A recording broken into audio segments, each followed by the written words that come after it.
Hello everyone, Mr. Fusion is here back with more Dragon Ball Daima. Now with episode 4, which is called Chatty, a translation of Oshaberi. And I'm gonna come back to that title in a little bit, but let me just go ahead and get out of the way right now, because I have a lot to say about this one, I think. Let me go ahead and say right now that I think this is the best episode of the series so far. Basically, it takes the great characterization of the previous episode and finally mixes it with a much better form of storytelling and forward momentum, which, if you've been watching my videos up until now, you'll know that that's what I think it's been lacking. I will be talking about that a bit later on. I'm sure you'll be looking forward to it, but let's get into the episode itself right now.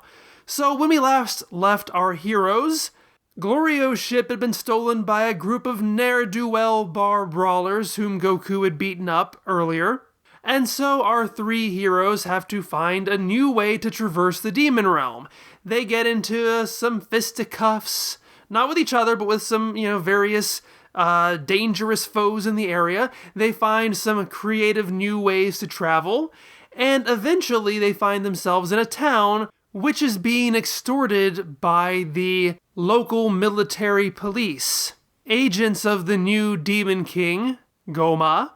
A young, spunky freedom fighter jumps in to try to defend the citizens, and Goku has to then jump in to help her out, and it looks like this new person might be joining our group. Well, the opening and closing themes seem to heavily suggest that she is, at any rate. So that's the episode. See you later. All right, no, I'm kidding. I got more to say than that. Once again, just like in the last episode, Goku is very, very cute, and his misadventures and his fascination with everything makes the whole proceedings very charming. Like, there's a part near the end where Goku just runs up to a fountain and starts drinking some water, just throws his face into it, and there's this really angry-looking fish creature who pops his head out. There's no dialogue there, but just the fish has a really fun face. Goku gets to sample some local delicacies. He seems to like the fried lizard pretty well, but whatever the beverage is, I forget what it's called, but to me it looks like a boba tea with eyes in place of the boba. He doesn't like that. He doesn't like that stuff. He explores this shop that's selling medicinal bugs, all of which have different kind of side effects. Immediately, all right off the bat, he finds these Fukatsu, revive bugs, which he, compares to Senzu. But they're even bugs that can cause two people to combine, like a type of fusion, perhaps. Goku compares it to fusion. It's funny. I always like to point this out, is that when we're talking about the fusion dance, characters literally say the English word fusion. But usually when they're talking about an actual action, they use the Japanese word gatai. So it always comes across a little bit awkward to me when subtitles or translators tend to just sort of combine those all into one term, which they do here. Like the dialogue when the lady's explaining how the bugs work to Goku, she basically says like, oh, well they will gatai two people together, and the subtitles say, oh yeah, they'll fuse you together, and Goku's like, oh yeah, like fusion, and it's like, yeah, you literally just said that. So it's just, I don't know, it's just always an oddity to me. But yeah, all these fun little bugs. Clearly the demon realm is not a good place for vegetarians to get power-ups. On Earth, they have nice little bean to recover your stamina. Here, it's a bug. I would not be happy there. Kaioshin does not seem happy with the bugs. Even Glorio doesn't seem happy with the bugs. But Goku wants to buy himself a whole bunch of bugs, so he does. But he's just having so much fun that it's really easy to get on board with all these fun things. Plus, like I said, when they get to the town, Goku's immediately hopping in to fight off injustice, and that's always it's happy to me. It makes me happy. That's what I'm looking for. It makes me happy to see Goku do good things. There's also a running gag, and it's not unique to this, but Goku has long had a tendency to mispronounce characters' names. Like he will call Umigame, the sea turtle, Urigome, or Blockhead. He always mispronounces Udanai Baba. What does he call her? It's been a while since I've looked into that part of the series. But yeah, he always mispronounces her name too, and now he can't seem to remember Glorio's name. But I do like that Glorio doesn't even really get offended by this or exasperated or put out like other characters do. He's just like, my name's Glorio. Every time, it's Glorio, it's Glorio. So, his name is Gurorio. And it sounds like to me Goku is saying Goriro. So he's basically cutting out parts of it, like just sort of combining sounds into different sounds. The subtitles render that as Goliro. Kind of hard for me to even say. But I thought that was cute. So a decent chunk of this episode has the characters trying to find a new vehicle. They say that the flying is off the table for long distances, which I like. But they go to this shop to eat and to find transportation. And I'm wondering, I didn't look into this before I started recording. The building is sort of shaped like a teapot or maybe a coffee pot. I think it even has like steam coming out of the spout. And it's been a long time since I've read any of Dr. Slump, but I'm pretty sure that's a Dr. Slump reference. It's in my head, it's in my brain, in my mind's eye, that there is a shop in Dr. Slump that is basically the same concept. It's actually made out of a pot and has like the steam coming out of the spout. Maybe I'm wrong about that, but I don't think I am. But ultimately, they haggle with this old man who's hard of hearing. He doesn't have a plane, but he does have a sky seed, which launches them after a fun bit of sideshow Barker, kind of an act. It launches them into the sky, and then they have to sort of jump off before they land in the Sea of Darkness, and it's a lot of fun. And just a very sort of whimsical Toriyama-esque means of conveyance. It reminds me of Tao Pai Pai writing on columns, building columns, without being the exact same thing. So I thought that was really cute. Once the heroes land after taking a ride on the Sky Seed, they start talking about the Demon Realm's Dragon Balls, and this is mostly stuff that's already been said in episode 1. We're getting our characters to learn about it now. But what is interesting to me is that Glorio refers to them as possibly being the original Dragon Balls.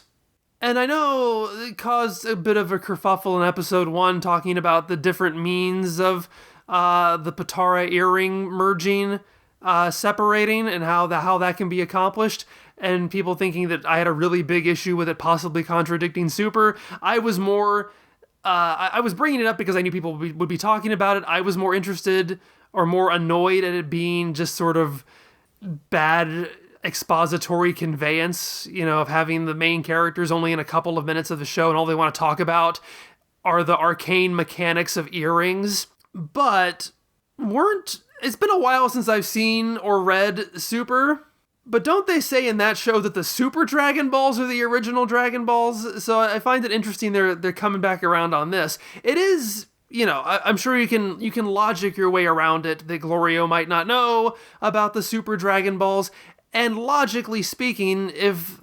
the Dragon Balls come from Namekians and the Namekians are natively from the Demon Realm, then it stands to reason that these would be more original. It's just an interesting thing. I'm interested where they go with this. But it does sort of, story-wise, it brings up the idea of why don't we search for those Dragon Balls? And they start sort of making plans about, Goku suggests they use these Dragon Balls to turn themselves back to their regular ages. Glorio counters by saying, hey, you never know, that Dende kid might get killed. Why don't you use these Dragon Balls to wish him back to you? And then you can use the Earth's Dragon Balls to bring yourselves back to your normal ages. So plots are being made, and I'm going to say a little bit more about that in just a bit. Okay, so they get to the town at the end, the one that's being taken over, being roughed up by the police. I want to talk about this in terms of the terms used and the translations used, because I have a feeling the word that they use in the subtitles is one that is not typically used in casual conversation. So I don't want people coming away thinking that there is some new special Dragon Ball terminology that you have to learn, when really it's just an existing word that you might not know. Plus, I think it's interesting to learn all on its own. I had to do some research for this to make sure that I knew what was going on. I thought that I'd heard the term before, but I wasn't entirely sure. It wasn't something I hear enough to be like, oh yeah, I know what that is. So I just had to do a little bit of work myself, and I dug a little bit deeper as well, because there are some layers to this. So the subtitles have Glorio identify the ruffians as the gendarmerie. Now, gendarmerie is just a word that refers to military being used as police on its own citizens. They are a military police. But again, that's not a term that we use all that often. If you were listening to the dialogue, you might have noticed that what Glorio says doesn't sound anything like gendarmerie. That's because the word he says in Japanese is kempei. Kempei refers to an officer of the Kempei Tai, which is, as you might be able to guess, the military police of the Imperial Japanese Army. They were known for doing a lot of bad things during the war, involving executions and how they treated prisoners, and just very unpleasant. They were disbanded after the end of World War II, with many of its leaders being tried and convicted of war crimes. So I imagine that term, kempei, probably is pretty evocative in Japanese. And I did find out in my research, Wikipedia, that the Kempei Tai was modeled after the French, you guessed it, gendarmerie. So that's why there's this big old French-looking word in the subtitles. Glorio says Kempei, which is referring to the Kempei Tai, which is translated in the subtitles as gendarmerie, because that's what the Kempei Tai in Japan was modeled after. So, I learned a lot. I hope you learned a lot too. So anyway, these military police are here to rough up the citizenry, to take their, I think taxes would be too light of a word for this, but they're talking about how now that Dabura has been replaced by Goma is requiring 3 pieces of gold or money or whatever it is for them to pay, and if they can't pay it, for each piece they can't pay, they have a machine that sucks out 3 years of their lives. Which is pretty horrific. We do see that play out of some poor guy who can't afford to pay and has his life essence sucked out into this big vat. And it's a really unpleasant and really cool thing to see in the show. Cool in terms of just a really, powerful visual image to see, to really get an idea of what life in the demon realm is like, and that perhaps, I'm not saying this makes Dabura come across as a good guy, but things are certainly even worse now. And I'm interested to see how this plays out, because once Goku gets involved and starts beating up on people, and to me that kind of reminds me of Gohan doing the same thing and alerting Frieza and his forces to their existence, because he just couldn't bear to see people being abused. Glorio says, hey, basically says, hey, congratulations, you're a fugitive now. So I'm hoping that's going to play out. Granted, as was pointed out in the last episode, he doesn't have the same ears that everybody else does, and they don't seem to be making any effort to get him to blend in, so he already kind of seemed to be conspicuous for violence already, so who knows? But what I really want to talk about now is, I find it interesting this episode is called Chatty, or is translated as Chatty. Because honestly, I think I would have given that title to pretty much every episode except this one. Because if you've been following, you'll know that my biggest complaint with this show up until now is that it feels the need to just slam on the brakes to just have the show explain things. Be it a long 10-minute viewing session of the Boo arc, or just having characters say, hey, this is this means this is what this is. But this episode doesn't do that, for the most part. There's not nearly as much expository dialogue, and when it does happen, it's integrated much more naturally into the plot, which is what I'd been hoping for. It's not just a whole bunch of Goku asking, what a thing is and being told about it, which wasn't the worst of what this series has done, not by a long shot.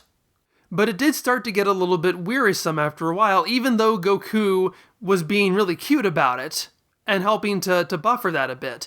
What I find especially telling is that a lot of the exposition that was just dumped out last week is kind of just reiterated in this episode, to the point where you could have cut that out last time and just introduced that stuff here, and it would have been a lot better. Like, I feel like they explained the whole thing about the air making it hard to fly and hard to control Goku's movements like 2 or 3 times in the last episode. But here it actually comes up because they don't have a ship, and Goku's like, hey guys, let's just fly there.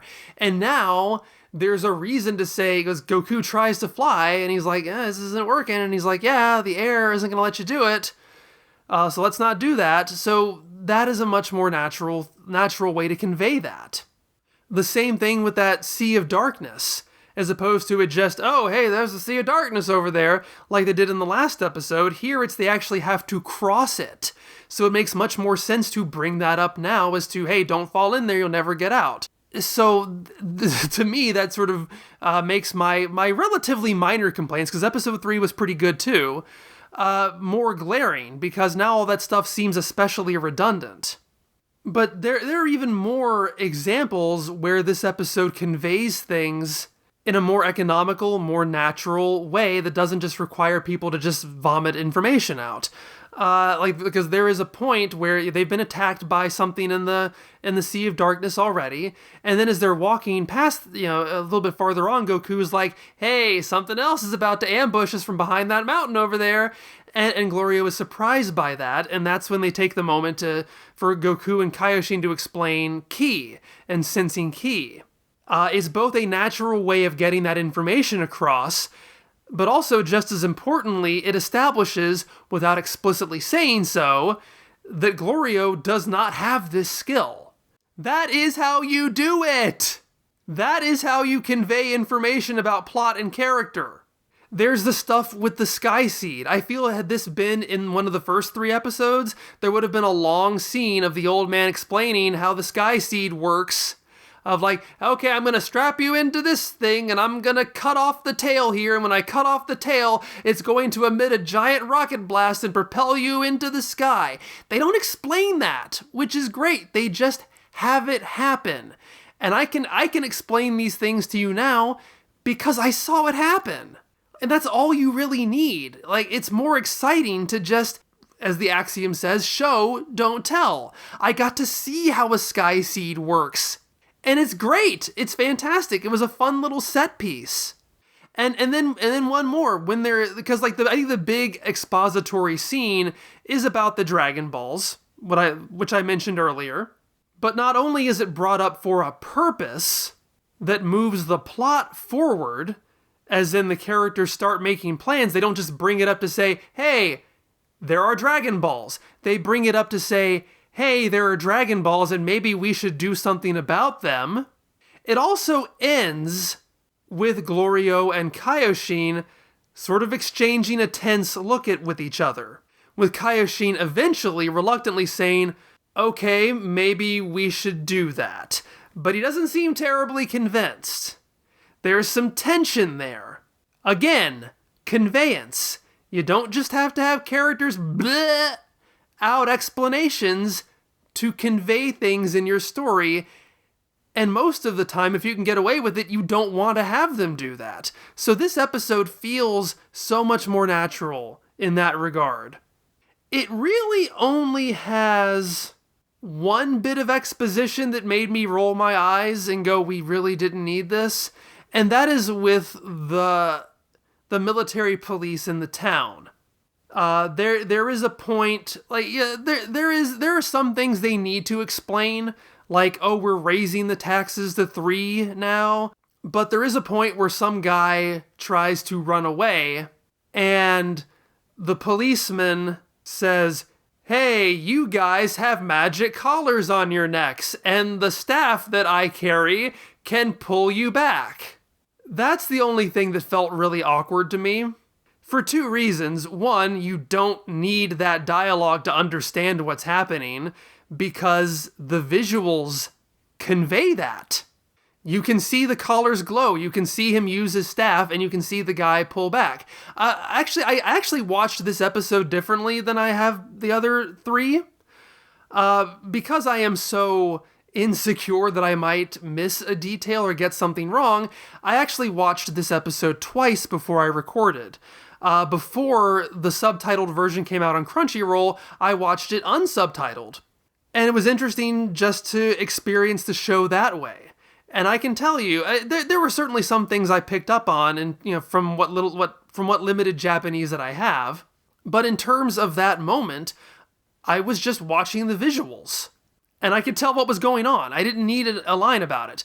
But also, the second reason that it's bad is because it's basically, the cardinal sin of exposition. It's as you know exposition. These guys look pretty downtrodden. It doesn't seem like they just got these collars today. I'm pretty sure they know how they work. So you don't need to have somebody say, as you know, these collars that are used to subjugate you, they subjugate you. But again, I'm using that as a counterexample. It didn't need to be there, but it was a very, very small part of the episode. This show is getting so much better at telling its story, of not putting on the brakes, of not just having nothing happen so we can explain things. And when it is explaining things, it's conveying them much more naturally and without a whole bunch of expository dialogue. I don't know how this one slipped by because it was especially egregious, but it's just one example. It's just one example as opposed to like the 10 or 15 we've had prior to now. I'm sure all of you love that I keep talking about this, but it is like the through line. It is the consistent element that's running through this show. And hopefully I won't have to talk about it again now, because now they are showing that they can tell a story. They can tell a good story. So yeah, this was the best episode of Dragon Ball Daima so far, by far. And I hope that it only keeps getting better from here. So I'm going to call it a day. Thanks so much for watching. Please check out Dragon Ball Dissection, my scripted ongoing series where I'm talking about Dragon Ball GT right now in, I would say, greater depth than I am with Dragon Ball Daima, where this is just sort of an off-the-cuff, my initial impressions of the episode. Hope you had fun. I had fun. Love that fish. I think that's the note I need to go out on. I love that fish. See you later.